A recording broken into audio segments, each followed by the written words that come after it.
God? Wow! Full pack tayo ah. Batiin mo katabi mo, magandang hapon po. Pati yung nasa likod sa'yo, magandang hapon. Pag hindi ka binati, kulbitin nyo po. Pag hindi ka binati. Yan, hanggang mapansin ka po niya. Kamusta po kayong lahat?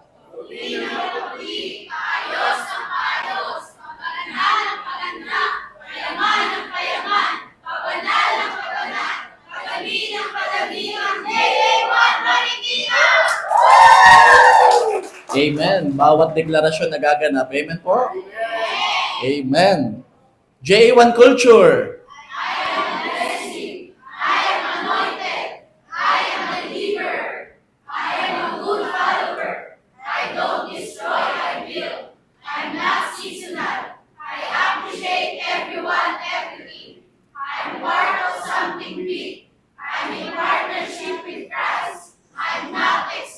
Amen.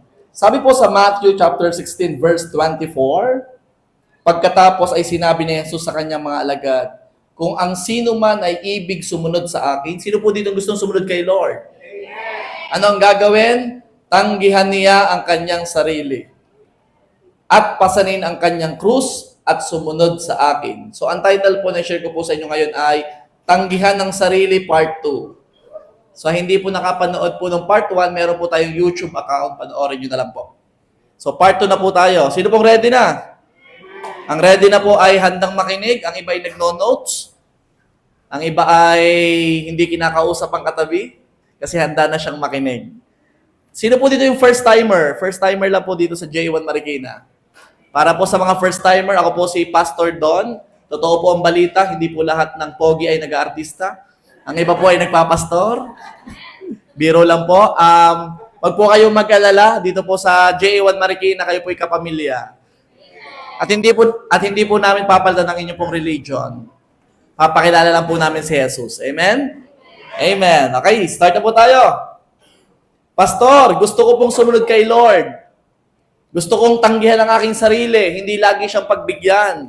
Pero may pagkakataon talaga na hindi ko magawa. Sino nakaranas na nito? May labanan na nangyayari.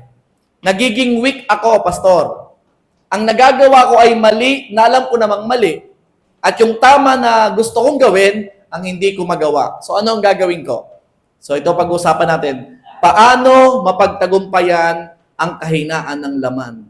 Or paano mapagtagumpayan ang tukso or temptation? Number 1.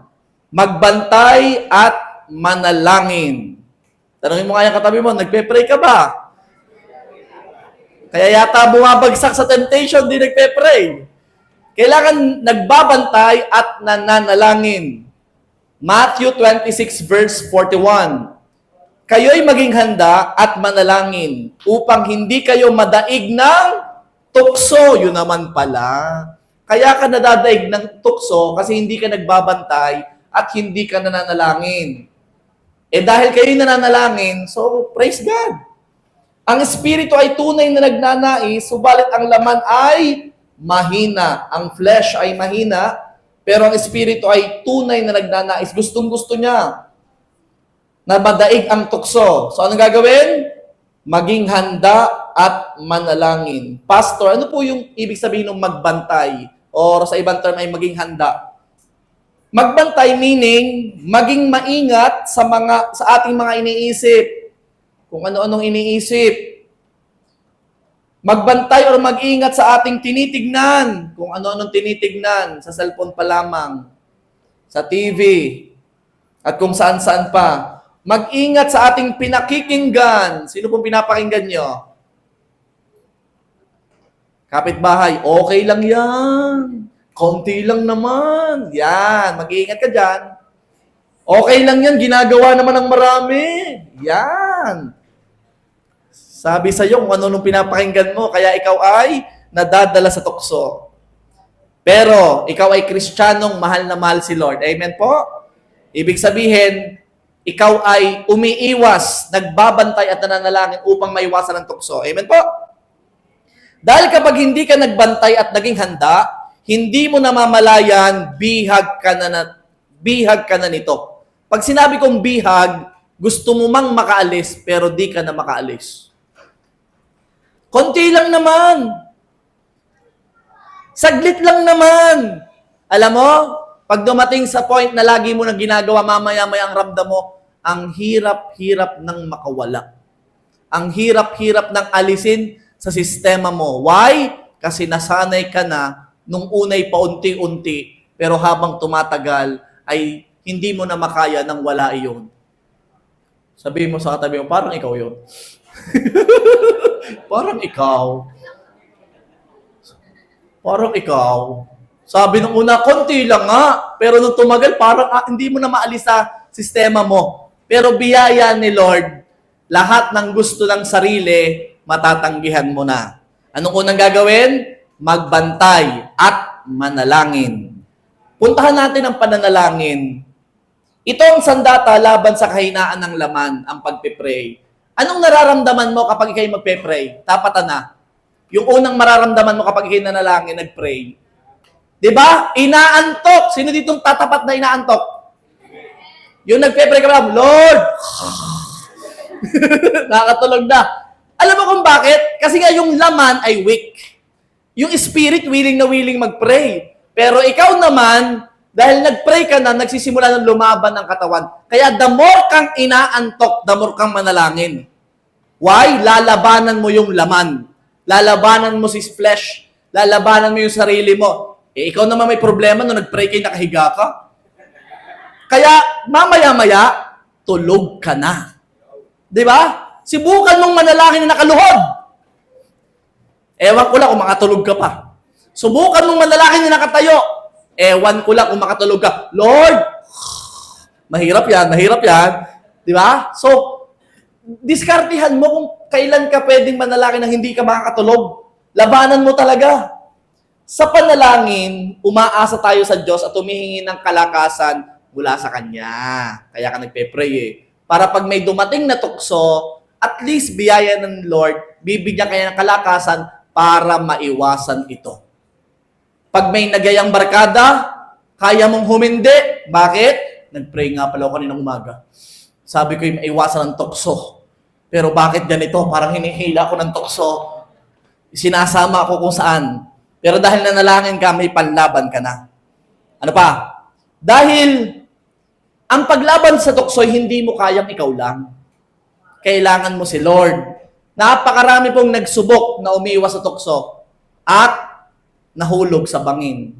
Pag sinabi ko po nahulog sa bangin, ibig sabihin, hindi nakapasa.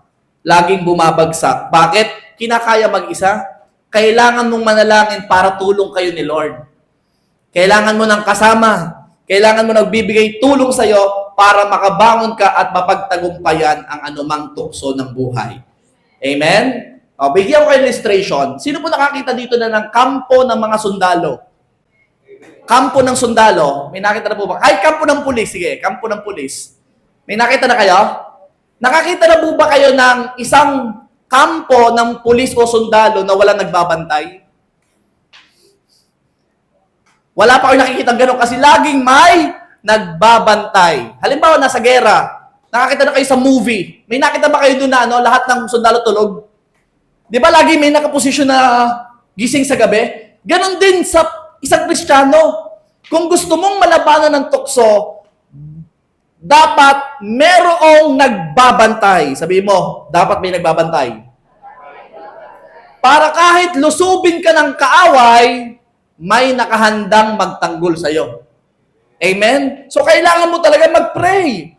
Ang Kristiyano na hindi nagbabantay at nananalangin ay madaling matalo ng tukso. Kaya, magbantay at manalangin. Kaya huwag katamaran ang pagpipray. Magpipray na nga lamang. Prayer strengthens your spirit and gives you alertness against temptation. Sabi nyo nga po, alertness.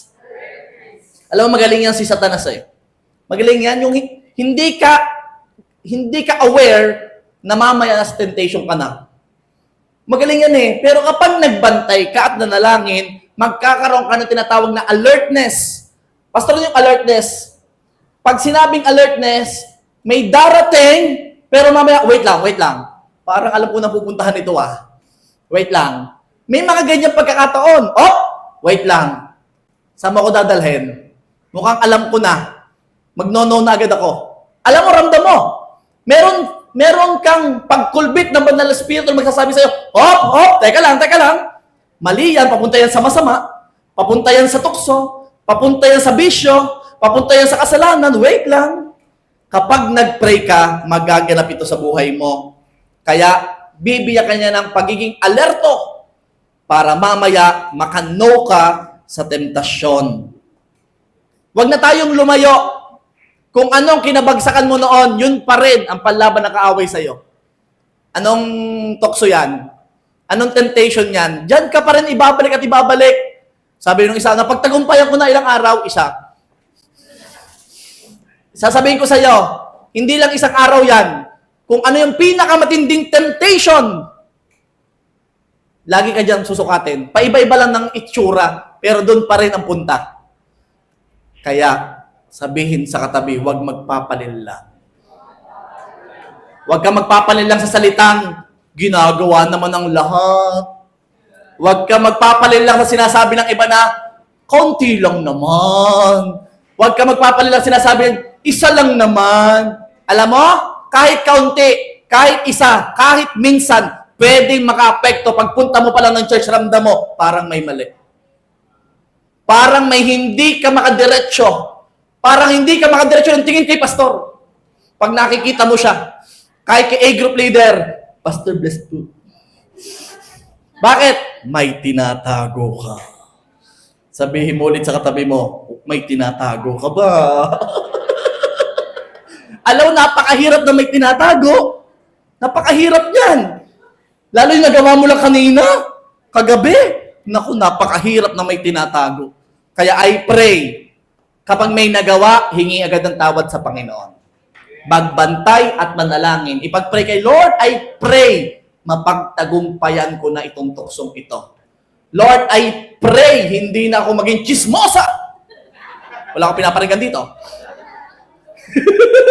Lord, I pray, hindi na ako magmarites kahit Miyerkules. Lord, I pray, hindi ko na papuntahan yung barkada kung inilalayo ako sa Panginoon. Sa iyo, Lord. Di ba? I pray. Start and end your day in prayer. Simulan mo at tapusin mo sa panalangin.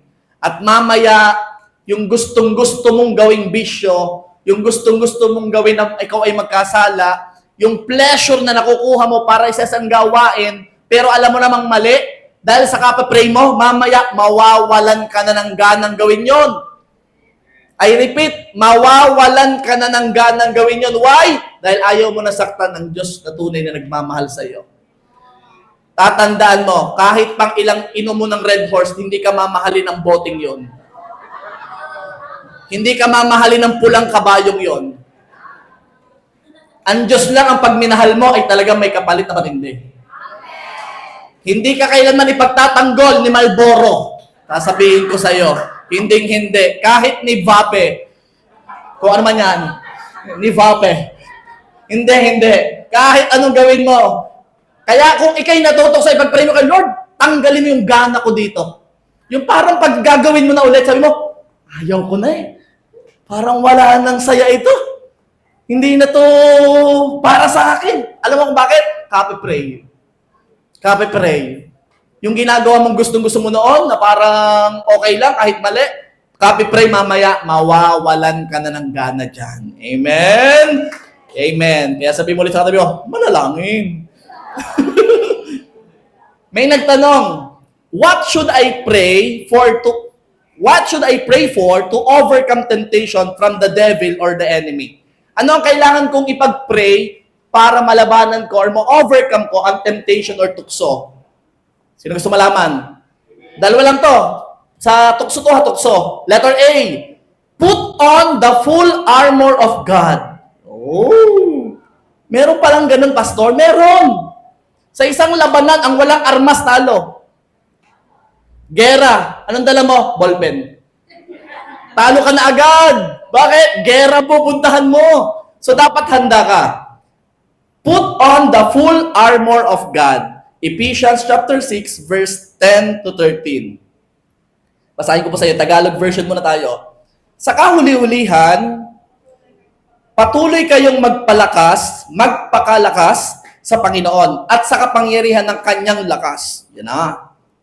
Verse 11, isuot ninyo ang buong kasuotang pandigma ng Diyos. Aba, meron pala, no? May armor pala, may full armor of God pala. Buong kasuotang pandigma ng Diyos upang kayo'y makatagal laban sa mga pakanan ng dyablo. Ayan na nga. Kaya hindi ka makatagal sa pakanan ng dyablo, sa pakanan na kung ano-ano ipapakita sa iyo maganda pero masama, kasi hindi mo suot ang kasuotang pandigma. Ano kaya itong kasuotang pandigma ito? Verse 12. Sapagkat ang ating pakikipaglaban ay hindi laban sa laman at dugo, kundi laban sa mga pinuno, laban sa may kapangyarihan, laban sa mga kapangyarihan di nakikita na naghahari sa sanlibutan sa kadilimang ito. O, kita nyo na? Si Satanas na ito, for sure. Laban sa hukbong espiritual ng kasamaan sa kalangitan. Yan na. So may nagaganap na labanan. Ikaw naman, ang dali-dali mo, nabulungan ka lang ng konti. Shit na! Ikaw naman, sige na nga. Ang bilis-bilis mo matalo eh. Bakit? Wala kang armor. Isang sabi lang, tayo na. Saan? Sa ano? Sa bar. Sige na nga. Ang bilis-bilis mong bumagsak eh. Yes, kagad ng yes. Hindi ka marunong mag-no. Pero pag yaya sa church, tayo mag-church. Hindi, ayaw ka. Diyan ka magaling. Pag tukso, yes. Pag church, no. Ano yun? Parang mali yata. Anong gagawin? Verse 13. Kaya't kunin ninyo ang buong baluti ng Diyos. Buong baluti. Upang kayo'y makatagal sa araw na masama. Ito na. Para makatagal ka, kailangan nagsusot ka ng full armor of God. At kung magawa na ninyo ang lahat, ay tumayong matatag. Sasabihin mo pagdating mo ng church, nagtagumpay ako sa biyaya ng Diyos. Hindi ako nakashot. Ang sarap mapuri kay Lord doon. Taas pa, pati paa. Bakit nagtagumpay? Iba ang Kristiyanong laging nagtatagumpay. Hindi ako nakachismis ng isang linggo. Woo! Wala kami nasirang buhay. Sabi ng isa, wala kahit isang bisyo ako nagawa. Tagumpay!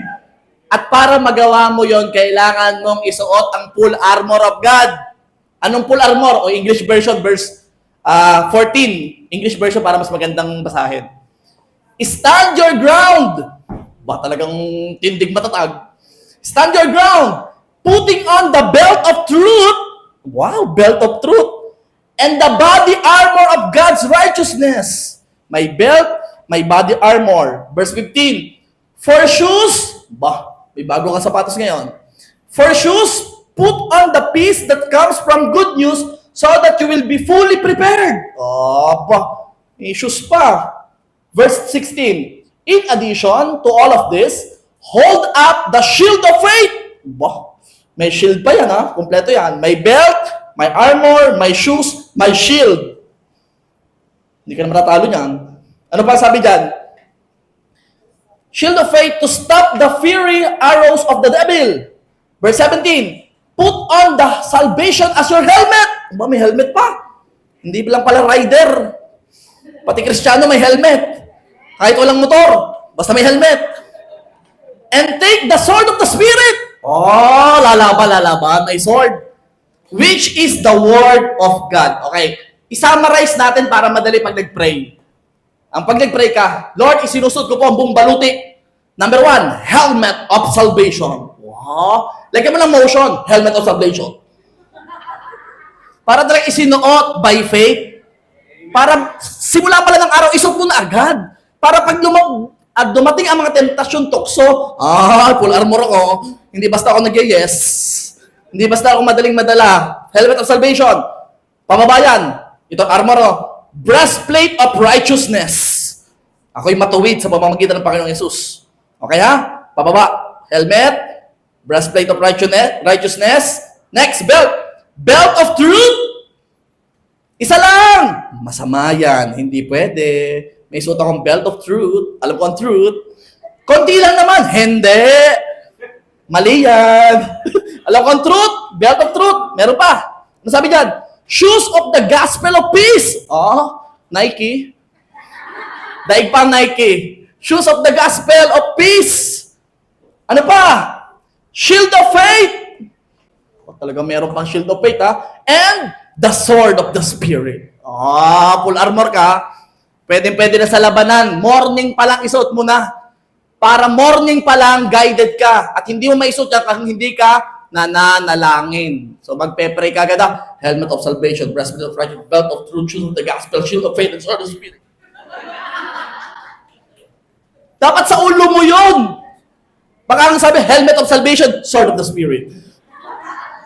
Sa uluhin mo na, picture, sa ulo. Para pa habang lumalaban sa labanan talaga, may armor, may protection kahit anong iba to ng kaaway sa'yo. Hindi. Mali yan. Learn to say no. Mali yan, hindi ko gagawin yan. Kahit konti, hindi. Kahit isa, hindi pwede. Mali yan. O lahat ng maling pumasok sa isipan, tanggal yan. I know the truth. Amen? Okay. So before facing the day, pray on each piece of armor. Isuot mo agad. Kaya mamaya ang prayer natin, ha? Lahat ay may motion, ha? Pwede nakatayo, pwede nakahiga. O kapag nakatayo, helmet of salvation, breastplate of faith, belt of truth, the gospel, shield of faith, and sword of spirit. Dapat sa ulo nyo yun, mabilis. Hindi yung, sabi ni Pastor? Helmet of salvation. Yung makakasa ulo na yan, sa Pasko, may papasko.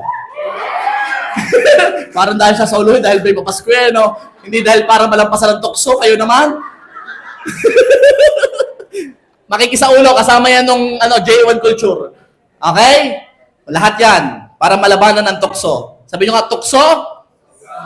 Yung kantang tukso, layuan mo ako, hindi po tunay yan. Ang lahat ng tukso'y palapit. Ano po? At pag lumapit, kaya kailangan ng full armor para malabanan. Amen? Amen. Hindi lahat ng tukso pinagbibigyan. Hello? Pag tukso ng chocolate, pwede mag-no. Sobra ka na sa, nataas ang sugar. Sobra ka sa kanin. Tinan mo ulit yung katabi mo para sobra sa kanin. Pag mga cholesterol na pagkain, no. Soft drinks, woo! Yung mahilig sa soft drinks dyan. Kasama yan sa temptation, sa tukso. Say no. Say no. Okay, yan. Ako, nagkakakulbitan ng mga magkaanak. Kilala ang isa't isa, kilala. Okay. Letter B, ano pa yung pagpe-pray? Ito maganda. Pray in the Spirit at all times and on every occasion. I repeat, pray in the Spirit at all times on every occasion. At all times na, on every occasion pa. Ano yan? Pray in the Spirit. Ephesians chapter 6 verse 18. Pray in the Spirit at all times and on every occasion. Wow! Ano po pag sinabi, Pastor, na pray in the Spirit? Pag sinabing pray in the Spirit, nung naging Christian ka, di ba sabi doon, nung naging Christian ka, ang Panginoon Yesus pumunta na sa Ama at pinadala niya ang banal na Spirito or the Holy Spirit. The Holy Spirit will guide us, inspire us, and empower your prayer.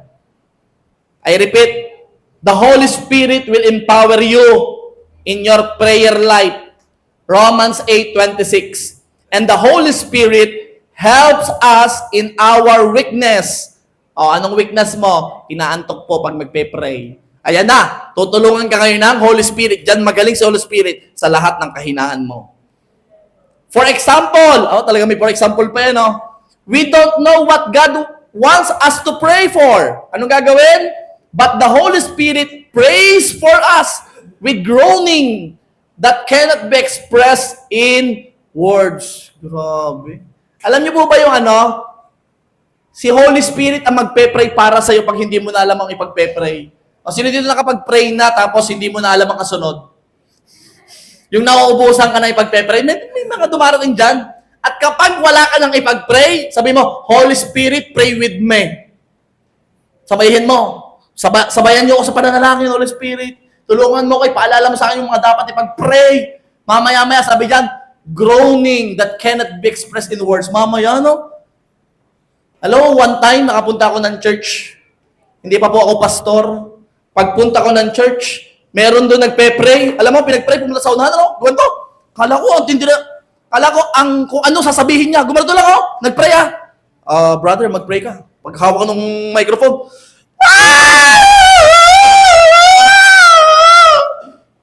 gulat akong ganyan. Ano yun? Ba't ganyan manalakin yun? Yung pala yan, no? Grabe ang pinagdadaanan sa loob. Nagpe-pray siya in the Spirit. Umiiyak lang siya together with the Holy Spirit. Grabe, sabi ko, may ganyan pala. Pero huwag yung gagawin lagi dito, ha? Baka... Nagpe-pray siya. At kung ikaw naman ay merong gift ng speaking tongues, pagsasabi ng iba't ibang wika, in every word, kaya may makaririnig kayo sa ibang church, sabi ko, shikarabababa, ano yun? Ano yung sinasabi nun? Yun ay pray in the Spirit. Yun po yung gift, regalo.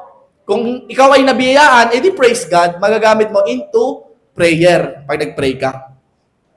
So the Holy Spirit ang mag-guide sa atin kung ano ang dapat ipag-pray. If you know how to pray in tongues, then pray in that manner, always. May mga pagkakataon kahit nasa sasakyan ka lang, pwede ka mag-pray. Hindi lang kapag, kung ano man, hindi lang umaga, hindi lang gabi. Pwede, may mga pagkakataon na ililid ka talaga na mag-pray. Meron. Ano sabi dyan? Pray in the Spirit at all times. Ano yung all times? Hindi lang ito morning, hindi lang to evening. Prayer should not be limited to church. Sabi nila pag nag-pray sa church, yes, maganda yon. Pero hindi lang sa church.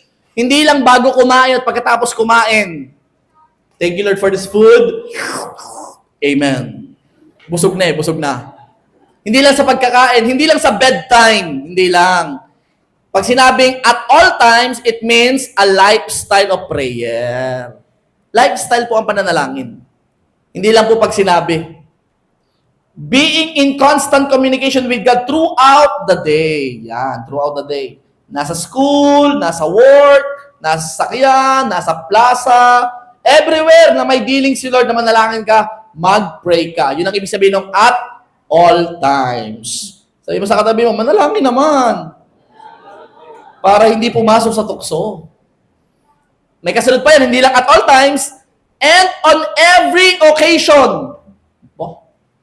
At all times na, and on every occasion pa. Ano po, pastor, yan? Ang ibig sabihin yan, pray in good times and bad times.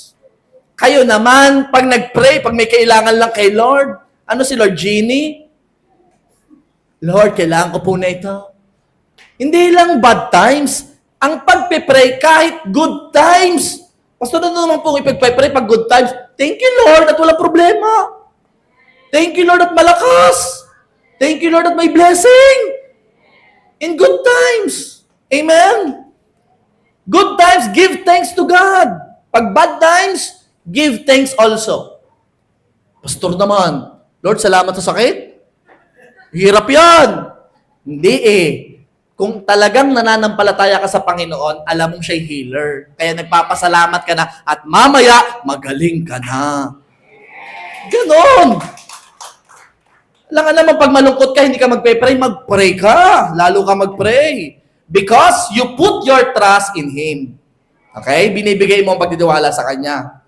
Pray in moments of joy. Kaya kayo nga, pag mayroong mga celebration sa inyong bahay, invitein nyo. Kaming lahat. Kami mananalangin.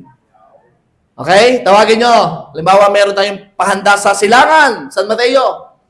Halimbawa, kina Tita Glo. I-invite niyan si Isay. Sabi niya, Isay, pwede ba kayo po ang opening prayer? Yun! Samahan nyo ng ganyan yung event. Tawagin nyo rin yung pastor. Mag-share din po kayo. Marami po kami bisita. Pagkakataon. Huwag sayangin pagkakataon. At kapag naroon, mag-share ng word at maraming tatanggap sa Panginoon. Mamaya may simbahan na doon. Amen? Pwede? Pwede. Pray in the moments of struggles. Mag-pray ka in every decisions. In fear. In all occasions. mag-pray. Kaya sabi ko dito, prayer is not only for emergencies, it's for all circumstances of life. Hindi lang siya pag emergency. At kapag may biglaan, ano sasabihin? Oh, ipag-pray niyo naman ito. Kailangan lang. Yes, kailangan nyo ipag-pray. Pero masanay ka na nagpe-pray at all times, in all circumstances. Alam niyo po ba na bago po tayo mag-Sunday worship service, kanina po nag-start na po tayo ng 12 to 12:30, may nagpe-pray po. Bago ang Sunday worship service. Sinimulan na po yan kanina. Next week, Sunday, meron ulit. Kaya kung kayo po ay mga young at heart, sino ito yung mga young at heart? Pag sinabing young at heart, ay 60 pataas. Young at heart. Sumama po kayo sa pagpe-pray. Kumuha po kayo ng schedule kay Ate Laika. Ate Laika, kami po yung first Sunday of the month. O yun! Sama-sama kayo, 12 to 12:30. O yung mga youth dyan, sinasa yung mga youth, maaga yung mga sa church. Amen. Pwede kayo kumuha ng schedule para mag-pray. Magsabi lang kayo kay Ate Laika nyo, ha? At meron pang isa pa. Sa isang araw, meron na tayo sa church na everyday prayer. Sino gusto sumama? Paano po mangyayari yung everyday prayer? Basta everyday may pupunta ng church para manalangin. Halimbawa, Lunes, lahat ng AP. Sino yung mga anointed professionals? Yan, halimbawa, alas 7 ng gabi, magpe-pray ng Lunes. O, Martes, mga youth. May schedule din kayo. Wednesday, sino pwede sa Wednesday? Young at heart, young at heart. Dapat meron nilang young at heart. Wednesday. Thursday, midweek yun, so may magpe-pray na nun. O, so okay lang. Friday! Sinong Friday? Mga mami naman. Magpe-pray ng Friday. Saturday, sino magpe-pray? Worship team, narito na daw sa church. Tapos Sunday, may naka-assign. So every day, may nagpe-pray. Kasi pag hindi kayo nag-volunteer, pipilitin ko lahat ng children magpe-pray. Bibigyan ko yung na-schedule alas 8 ng gabi. Bahala kayo mga mami. Kung kayo maghatid dito, magpe-pray lang yung mga bata. Kung ayaw nyo talaga. Ano po, everyday dapat may nagpe-pray sa church. Kasi nasa labanan po tayo. Ang kalaban po natin dito ay ang mundo. Maraming manghihila dyan. Nanghihila ng mga tao, papalayo ka sa Lord. Tayo naman, humihila papalapit sa church. Amen? Para lahat sila'y ma-inlove sa Panginoon. Amen po? Kaya, ano sasabihin? Magbantay at manalangin. Number 1 pa lang po yun. Nagsisimula pa po ako. Sino pong handa pa makinig?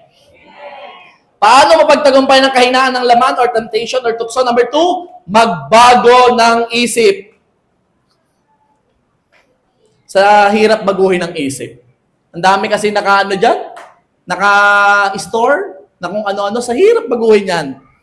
It takes time bago natin mapalitan ang mga naka-stored sa utak natin, lalo na at itinuring mong totoo ito. Maraming nakalagay dyan na mga information dahil sa karanasan, narinig or nabasa, na pinaniniwalaan mong totoo pero mali pala sa salita ni Lord. Madami.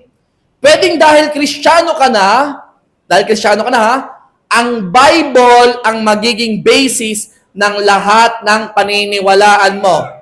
Sabihin nyo nga po, ang basis ay Bible. Isa pa, malakas. Ang basis ay Bible. O sige, mag-try tayo.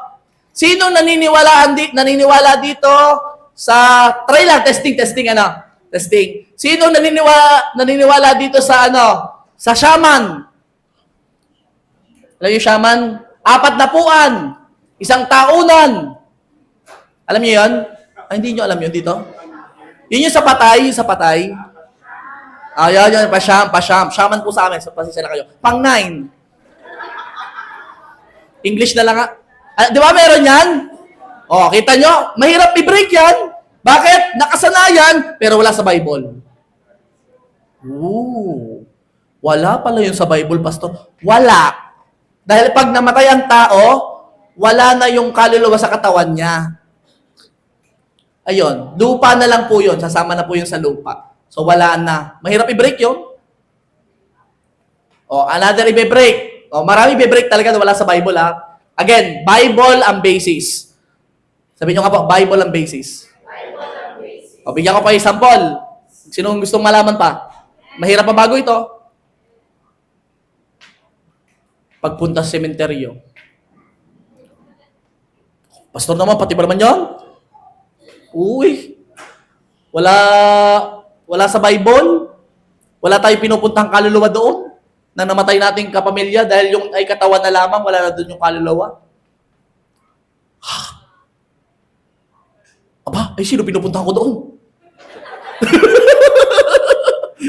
Kung pumupunta ka dahil kasama yung family, edi makisama ka, syempre. Biyayan, para madala mo sila sa Panginoon. Pero at least alam mo ang totoo na wala na mismo yung tao doon sa katawan. Okay. Praise God. Marami be-break dyan. Sino dito naman niniwala sa pamahiin? O lahat kayo, marami kayo pinaniniwala sa pamahiin. Anong pamahiin na pinaniniwalaan nyo? Sino nagpapaikot ng plato? Pag may aalis. O, tama, dami nyo pinaniniwala, hindi naman biblikal. Wala sa Bible yon. Binasa ko, wala doon, nag-search ako pagpapaikot ng plato. Walang lumabas na verse. So wala sa Bible. So hindi ko papaniwalaan. Bakit? Hindi biblical. Ang daming i-break dyan. Ang dami sa utak natin naka-store na hindi naman tama sa salita ni Lord. Napakadami. Kaya po, magbasa. Sabi mo sa katabi mo, magbasa. Makinig. Para malaman mo yung mga dapat baguhin dyan. Okay. Kailangan ipabago po natin. Kung meron mang dapat baguhin sa utak natin, lalo na't hindi biblikal, ipabago natin. Be humble enough to receive messages even though hindi natin ito nakagisnan or iba ang pananaw natin dito. Be humble enough. Marami po yan. Sobrang dami. Kaya, Romans 12 verse 2. Huwag ninyong tularan ng sanlibutan ito. Yan! O, ito na. Ito pa. Malinaw yan. Ano ang sanlibutan? Pwede yan. Okay lang yan. Accepted dyan ganyan. O, ano sabi sa Bible? Huwag ninyong tularan ng sanlibutan ito. Kung sa kanila okay lang, sa'yo hindi. Kasi alam mong mali. Kundi, ano sabi? Magbago kayo sa pamamagitan ng pagbabago ng inyong pag-iisip. Upang mapatunayan ninyo kung alin ang mabuti, kasiya-siya, at lubos na kalooban ng Diyos. Yun pala naman, Pastor. Ibig sabihin, ang katawang ito talaga, ang gustong gawin nito ay makasanlibutan. Tapatan na. Itong katawang to, gusto lagi nito ay yung mga gusto niya. Ang dami-daming gusto niyan. Pero sabi ng Bible, magbago kayo ng isip. The flesh is weak because it feeds on worldly thoughts and desires. Ang dami-dami. Ang dami nating pamahain, ano? Dami sa Pilipinas. Kailangan ng baguhin. Daming sinabi na matatanda. Hinahanap ko yung matandang nagsabi, hindi ko matagpuan. Ba't nyo ginagawa yan? Sabi ng matatanda, hinahanap ko talaga kung sino nagsabi. Hindi ko na natagpuan. Kaya huwag basta-basta maniniwala kung saan-saan, ha? Ang basis ay Bible. Madami tayong kailangan baguhin. Kaya madami dapat tayong aralin. Replace toxic or sinful thoughts with Scripture. Okay? Kaya ang challenge, do not be conformed to this world, but be transformed by the renewal of your mind. Be transformed. Alam mo, napakaganda ng plano ni Lord sa iyo. Pero magsisimula yan sa isip. Madami kailangan baguhin sa isip. Tingnan nyo, priorities pa lang. Anong priority nyo?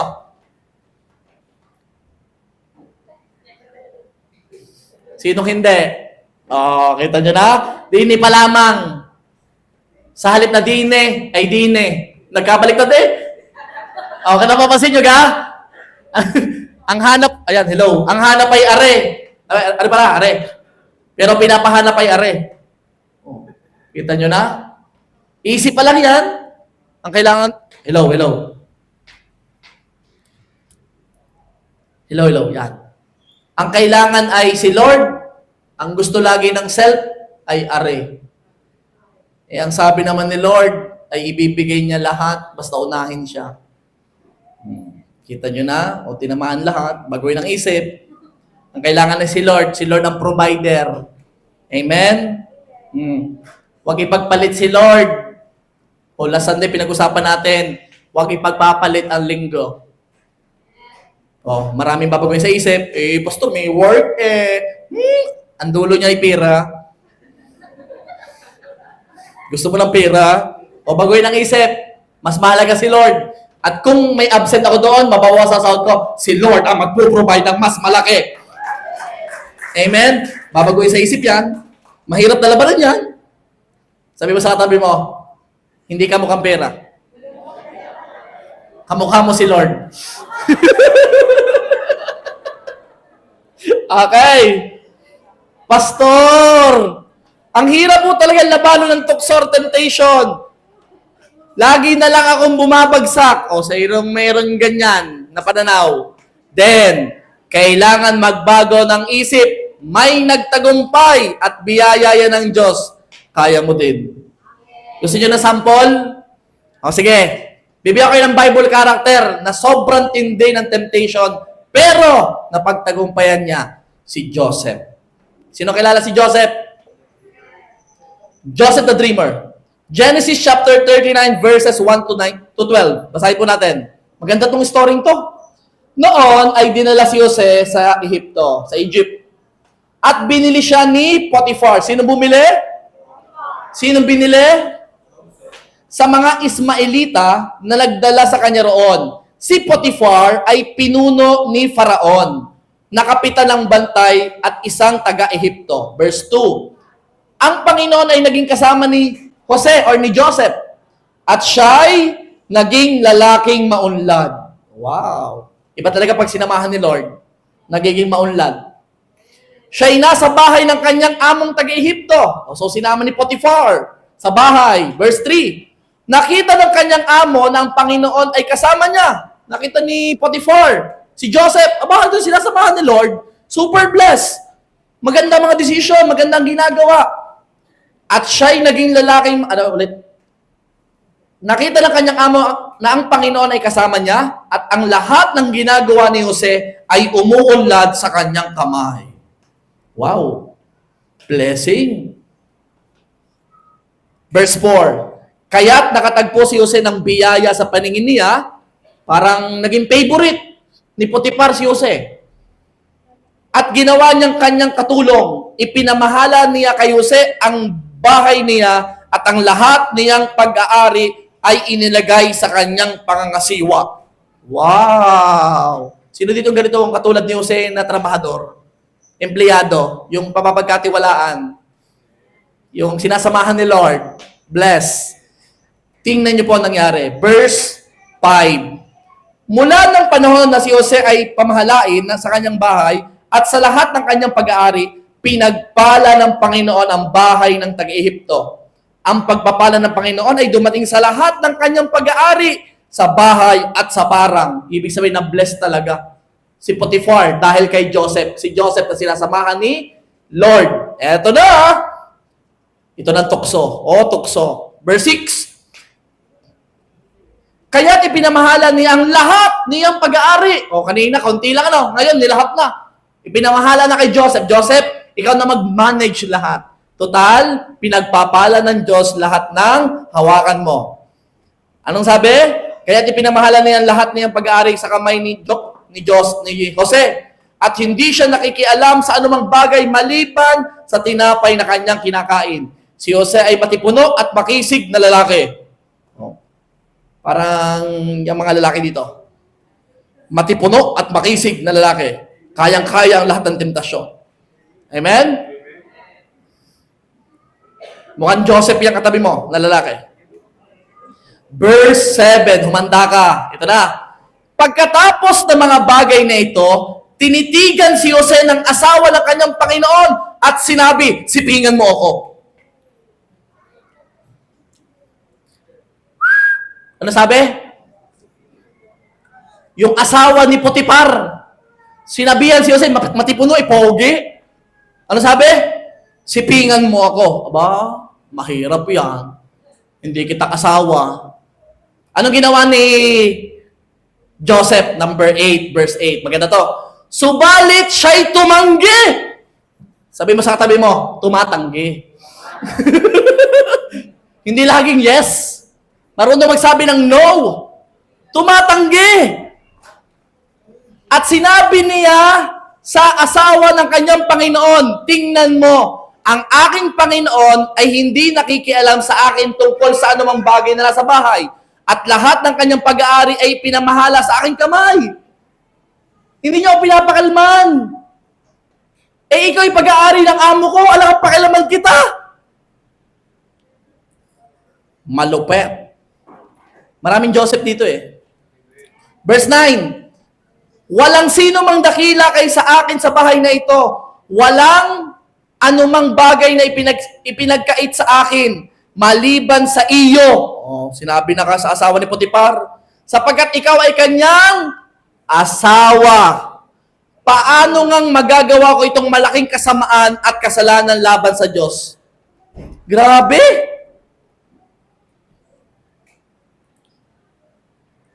Tingnan nyo mabuti ha. Si Joseph na ang nilalapitan. Ganyang kalupit ang tukso. Asawa ni Potiphar. Ano nakita ko dito? Ano man ang narating ni Joseph, mataas ba narating ni Joseph? Matindi na kamtan niya. Or naging posisyon niya, hindi niya nalimutan kung sino siya sa Panginoon. At hindi nawala ang pag-ibig niya sa Diyos. Ayaw niyang saktan ang Diyos niya na nagpala sa kanya, nag-ingat sa kanya, at nagmahal sa kanya. Kahit pa lumapit ka asawa ni Potiphar, hindi kita pag-aari, ikay pag-aari ng pinuno ko, kahit pinabahala sa akin lahat to. Hindi. O, tuloy natin ang kwento. Tumitindi. Verse 10. Kahit nakikiusap siya kayo sa araw-araw,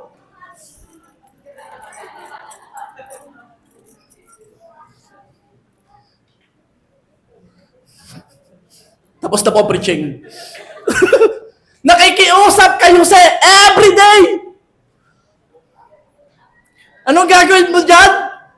Kung ikaw si Joseph, sabi ng asawa ni Potiphar, please no. Please, everyday. Grabing tukso ito. Pero ayaw kong i-highlight masyado yung tukso. Pero gusto ko lang i-highlight araw-araw siya tinutukso.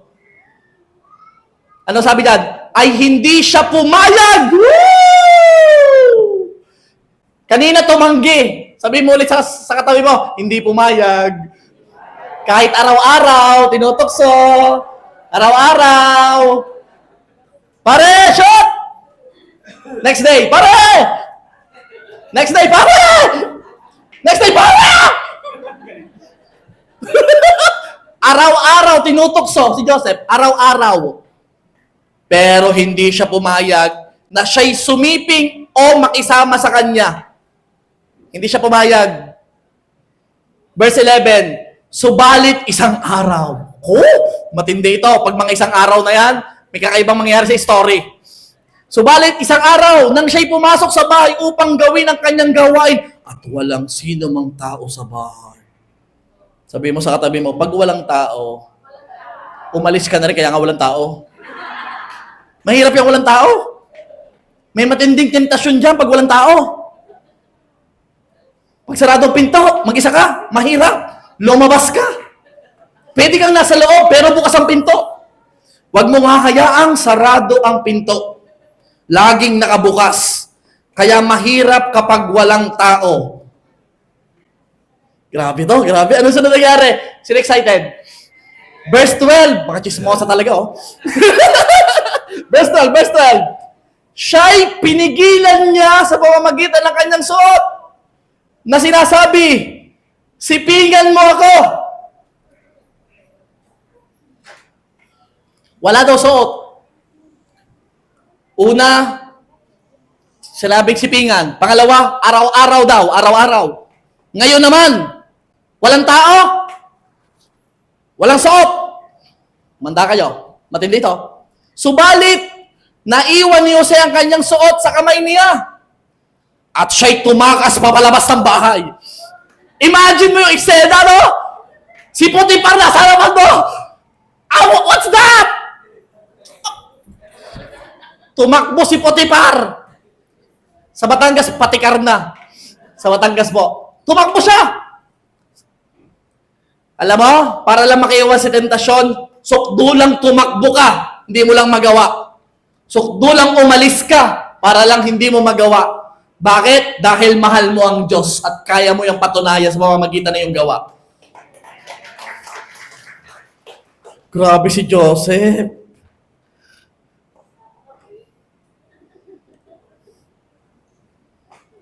Sabi nung amo mo, pasok ka ng linggo. Ayoko po, boss. Additional 1,000.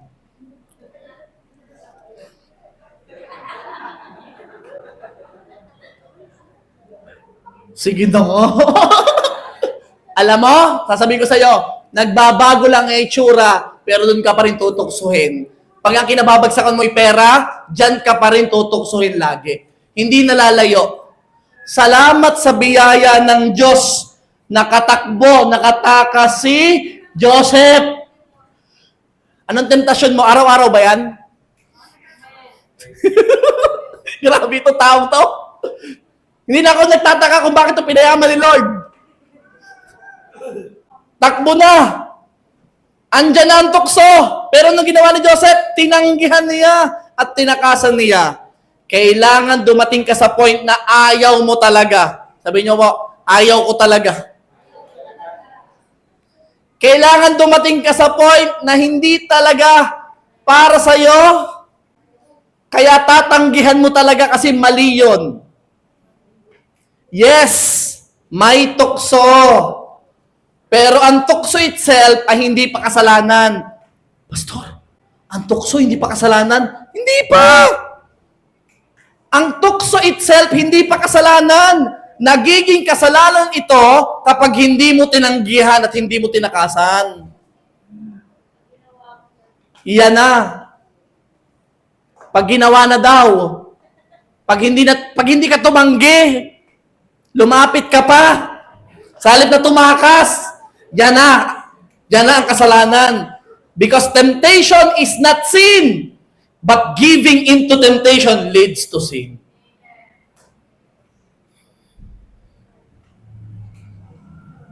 Pastor, hindi ako babagsak dyan. Pwedeng sa part na yan, hindi ka babagsak. Pero alam ko, meron kang isang part ng buhay mo na babagsak ka doon. Kaya kailangan mo ang tulong ng Diyos para pagtagumpayan yun. Nagiging kasalanan ng temptation kapag ginawa mo na yon. Kapag andong ka na, nag-first step ka. James chapter 1 verses 14 to 15. Ngunit ang bawat tao ay natutok sa sarili niyang pagnanasa kapag siya'y ay nahila at naakit nito. Yun na. Yung palang kasalanan, kapag nahila at naakit. Verse 15. At kapag ang pagnanasang iyon ay naipaglihi, ito ay nanganganak ng kasalanan. At ang kasalanan kapag malaki na ay nagbubunga ng kamatayan. Hello.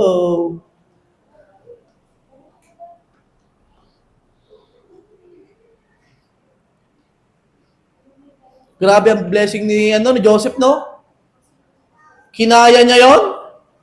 O, babagoyin natin ang isip. Sabihin mo, kung kinaya ni Joseph.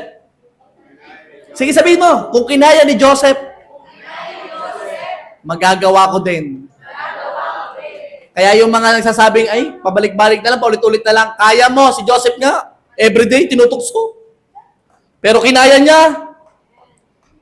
Bakit, pastor, kinaya niya? Kasi mas pinili ni Joseph, alin? Pinili ni Joseph si Lord. Kaysa doon, kay asawa ni Potiphar. Potiphar's wife offered him temporary pleasure, but Joseph chose long-term purity. Yee! Grabe si Joseph! Grabe si Joseph! Thank you, Lord! Merong isang Joseph, meron kaming motivation na kaya palang walang soft drinks. Kahit araw-araw nagpapakita sa rep. Kaya pala lang walang sweets, ice cream, chocolates. Kahit araw-araw na sa tindahan. Kaya pala. Kaya palang walang sin. Kasi kinaya ni Joseph. Tatandaan niyo po, Pastor, bakit kaya kinaya ni Joseph? Siyempre sa tulong ni Lord. Pero, para lalo mo makaya, bigyan ng halaga ang kabanalan at kasuklaman naman ang kasalanan. Bigyan mo ng halaga ang kabanalan. Mahalaga yun. Mahalaga yun. Kaya sabi ko po dito, saying no to sin may cost you something today, but it will secure your destiny tomorrow. Kaya kung gusto mo maging maganda ang buhay mo, sa maliliit na temptasyon ng buhay, kailangan mo magtagumpay. Sasabihin ko, may matinding plano talaga si Lord at magaganap ang plano niya sa buhay mo. Kung bawat temptasyon ng buhay mo, napapagtagumpayan mo. Amen? Ano bang temptation meron ka ngayon? Sige nga, anong temptation yan? Matindi ba yan? Matindi? Mas matindi ba yan kay Joseph? Yung lumabas na hubad ang asawa ni Potiphar? Mas matindi ba yan? Araw-araw ba yan? Pag hindi naman ganun katindi, kaya mo yan. By God's grace. O bagoy ng isip. Like Joseph, decide today. Decide today. Mas mahalaga ang relasyon kay Lord. Amen? I would rather lose everything than lose my relationship with God. Yan ang mga motto mo. Para mapaglabanan mo ang tukso, I would rather lose everything than lose my relationship with God. Kanina nakikinig kami ng turo ni Pastor Ito. Bila sumagi sa isip ko, alam mo, bakit ganon? Minsan ang tao, mas mahal pang ibang tao. Pastor, paano mo nasabi? Imagine mo, mas pinili pang magkasala dahil pinagbigyan ng barkada kaysa pinagbigyan si Lord. O, mas mahal ng ibang tao. Eh, hindi ka nakatanggi eh. Bakit? Eh, pinagbigyan mo. Eh, bakit kay Lord? Ibig sabihin, mas mahal mo yung barkada mo. Bakit? Mas pinili mo yun eh. Kasi andun ka na, nagkakasala ka na dun eh. Pero kapag nag-no ka, ibig lang sabihin nito, mas mahal mo si Lord kaysa sa barkada mo. Kung alam mo, ang barkada mo ay nagpapalayo sa iyo sa Panginoon, iwanan mo na please. Meron yung preaching, meron pa number masusunod, pero parang hindi ko matatapos. Pastor, hindi ko talaga magawa. Parang ako si Joseph, araw-araw akong tinetempt. Sino dito araw-araw tinetempt? Bukas yung wallet, Pastor. Walang bantay. Malawag yung bulsa, Pastor. Madali kumupit. Walang tao, walang bantay, walang CCTV. Anong gagawin ko? Andiyan yung tukso. 1 Corinthians chapter 10, verse 13. Walang tuksong dumating sa inyo na hindi nakaraniwan sa tao. So lahat naranasan niya ng tao. Subalit, tapat ang Diyos na hindi niya ipahihintulot na kayo'y tuksohin ng higit sa inyong makakaya. Pero gusto ko i-highlight yung dulo.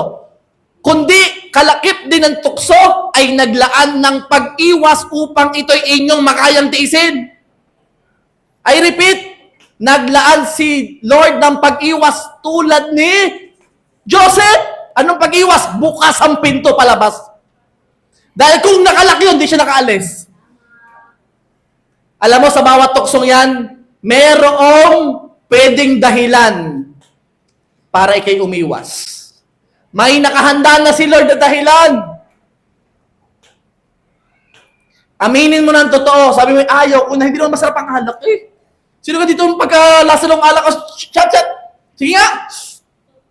Sino dito nung uminom naka-smile? Magpakita kayo sa akin nung uminom ng alak na naka-smile. Sige nga.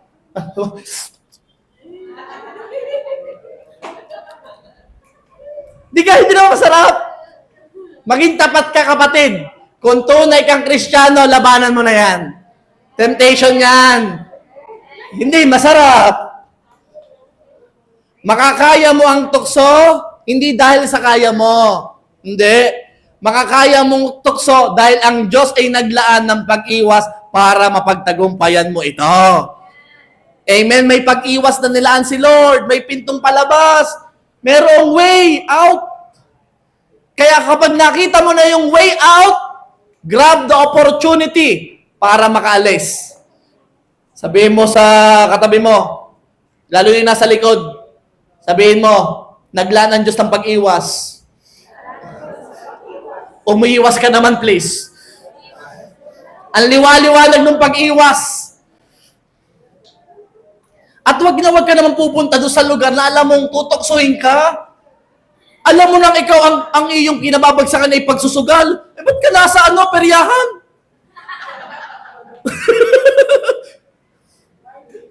Alam mo na ang kababagsakan mo ay, ano ang binabagsakan ng mga tao dito? Wala naman masyado, di ba? Ano bang kinababagsakan nyo? Alam mo naman pala ang kinababagsakan mo ay pagmamarites. Ba't ka pupunta sa kapitbahay? At tatambay ka na parang nagpapapansin.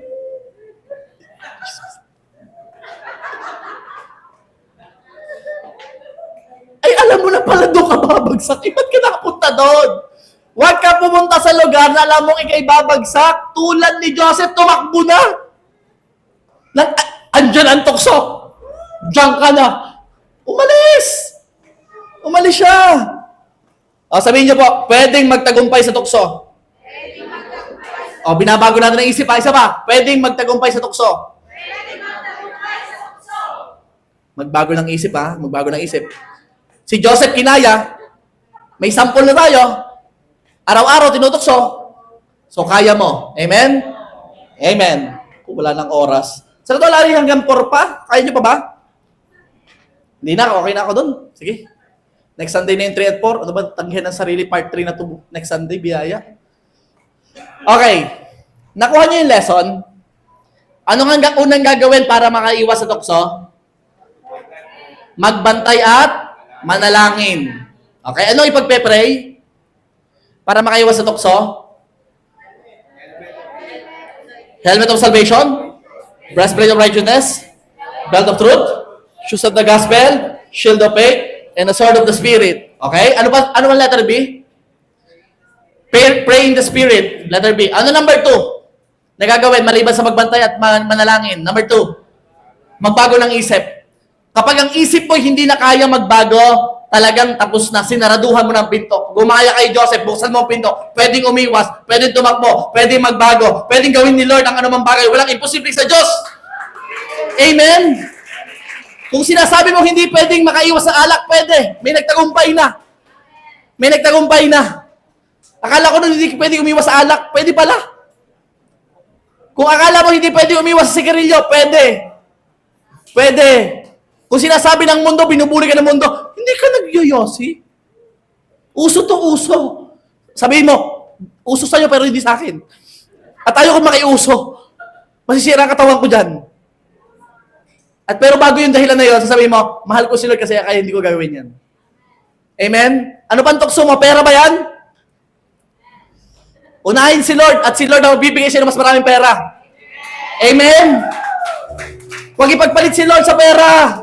Iiwanan mo yung pera. Iiwanan mo. Ang daming balita ngayon, no? Flood control? Corruption? Alam mo kung bakit? Hindi naiwasan yung tukso. Nadala sa dine. Pero naniniwala ako, kayong lahat na naririto, kaya nyo mapagtagumpayan ng tukso. Why? Kasi inuuna nyo ito. Hindi ito. Siya ang inuuna mo. Walang iba, kundi si Lord. Amen? At kapag si Lord ang inuna mo, sabi ni Lord, and all these things shall be added unto you. Amen? Kaya may gagawin po tayo ngayon. Pwede po tayo tumayo lahat.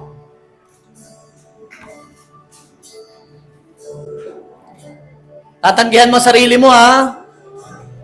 Hindi mo lahat pagbibigyan ng sarili mo, ha?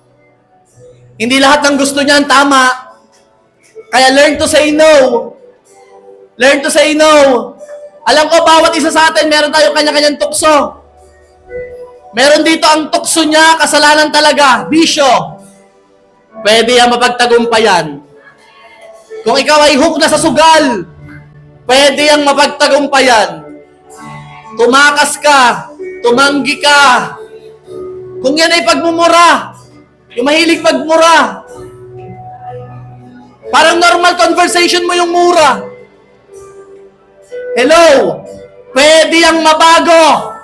Si Joseph, araw-araw, yan ang naririnig. Sipingan mo ako everyday.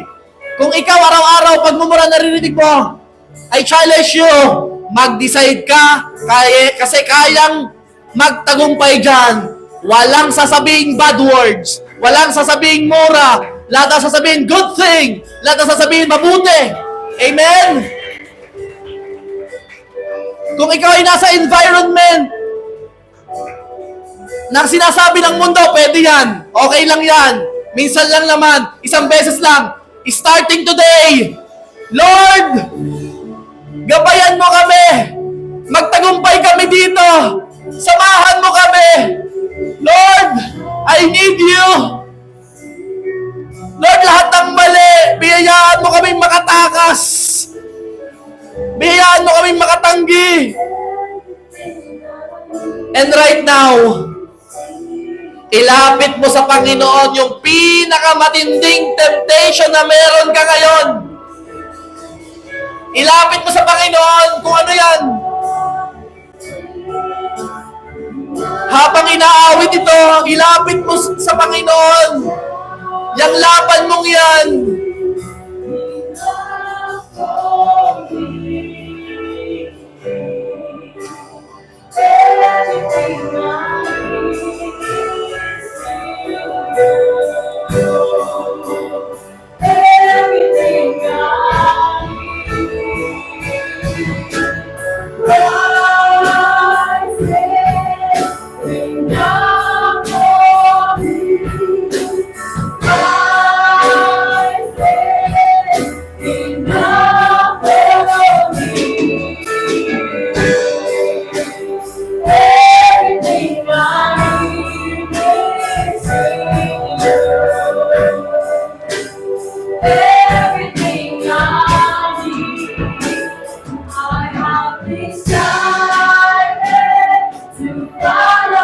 Yes, Lord. No turning back. No turning back. I have decided to follow Jesus. No turning back. No turning back. I have decided. Lord, nagdidesisyon ako. Ikaw ang pipiliin ko! Ikaw ang pipiliin ko, Panginoon!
Let the people sing.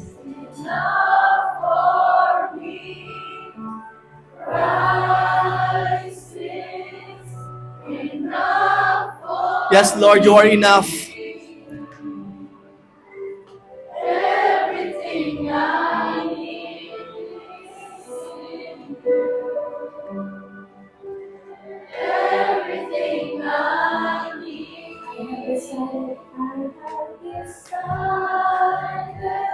To follow Jesus, no turning back, no turning back.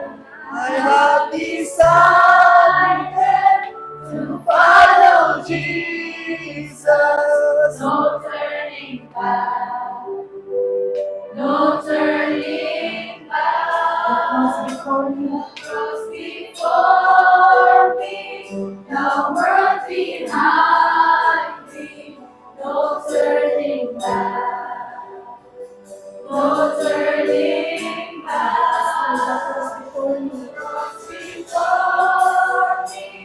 The world behind me. No turning back. No turning back. O Panginoon, salamat Panginoon dahil sasamahan mo kami sa labang ito.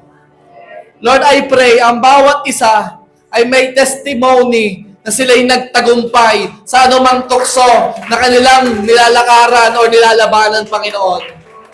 Father God, I also pray na samahan nyo kami. Holy Spirit, guide us. Lord, isinusuot ko po ang helmet of salvation, breastplate of righteousness, belt of truth, shoes of the gospel of peace, shield of faith, and the sword of the Spirit sa bawat isa.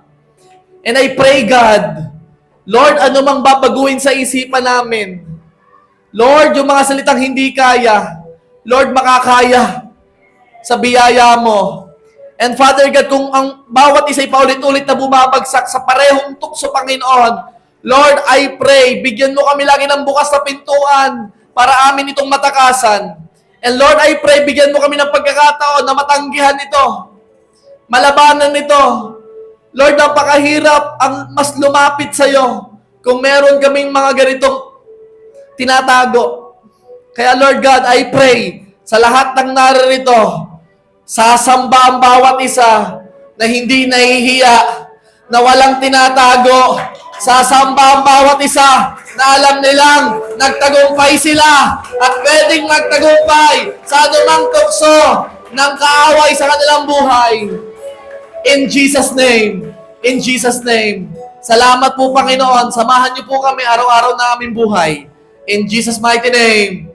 Amen.